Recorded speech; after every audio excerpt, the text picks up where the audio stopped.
Nag-ikot naman sa ilang paaralan si Philippine National Police Chief General Nicolas Torre III para matiyak ang kaligtasan ng mga mag-aaral sa pagbubukas ng klase ngayong araw.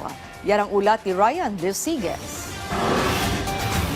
Para matiyak ang kaligtasan ng mga mag-aaral sa unang araw ng pagbubukas ng klase, personal na nag-ikot kaninang umaga si PNP Chief Police General Nicolas Torre III sa ilang paaralan sa Quezon City.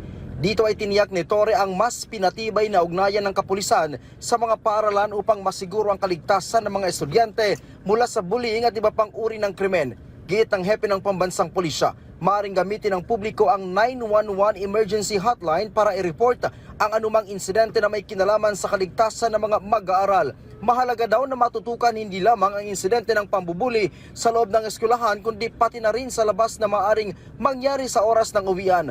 Ang hakbang ay bahagi ng patuloy na kampanya ng PNP sa ilalim ng Oplan Balik Eskwela 2025 na layuning masiguro ang maayos, mapayapa at ligtas na pagbubukas ng klase sa buong bansa. At sinisiguro na ang kanilang learning environment ay magiging maayos at maging payapa. At para naman sa lahat ng ating mga kababayan, including sa mga magulang, huwag nyo na kaming hanapin sa mga presinto sapagkat kami ay nasa inyo ng mga telepono. Dial 911. Bili naman ni Torre sa mga police commander, tutukan ang street crimes at bullying sa mga paaralan bilang bahagi ng ligtas na pagbubukas ng klase. Soft target ang mga estudyante, di ba? Soft target ang mga estudyante.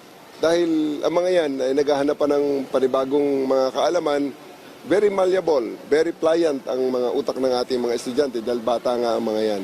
So wina-warn natin yung mga magte-take advantage niyan sa kung anumang kanilang mga selfish interests.